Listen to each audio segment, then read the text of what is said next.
काम से ना डरो। एक सौदागर किसी सफ़र में जहाज़ पर सवार हुआ तो बातों बातों में कप्तान से पूछा, आपके वालिद क्या काम करते थे? उसने कहा, मेहरबान बाप पर क्या मौकूफ़ है, हमारी 7 पीढ़ियाँ जहाज़ रानी ही करते गुजर गई हैं। सौदागर ने पूछा, आपके बाप की कब्र कहाँ है? कप्तान ने कहा, 2 साल हुए वो एम्प्रेस जहाज़ को हस्पानिया ले जा रहे थे, रास्ते में तूफ़ान ने आ लिया। उन्होंने सवारियों को तो किश्तियों पर सवार करा के बचा दिया, मगर आप बेचारे जहाज़ समेत समंदर में डूब गए। सौदागर ने अफसोस करके थोड़ी देर के बाद पूछा, आपके दादा क्यों कर फौत हुए थे? कप्तान ने कहा, इसी तरह एक जहाज़ के डूब जाने से। सौदागर ने अफसोस करते हुए कहा, इस ख़तरनाक काम में जब आपके बाप दादा मर गए तो ताज्जुब है कि आपने इसे क्यों इख्तियार किया।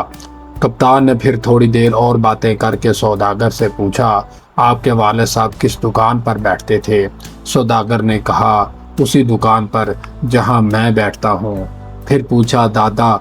सौदागर ने कहा, वो भी इसी दुकान पर बैठते थे। कप्तान ने कहा, अच्छा, आपके बाप दादा मरे किस मकान में थे? सौदागर ने कहा, इसी मकान में जिसमें मैं रहता हूँ। कप्तान ने कहा, कितना ताज्जुब है, जिस दुकान और मकान में आपके बाप दादा मरे, आप भी उसी में रहते और वहीं कारोबार करते हैं।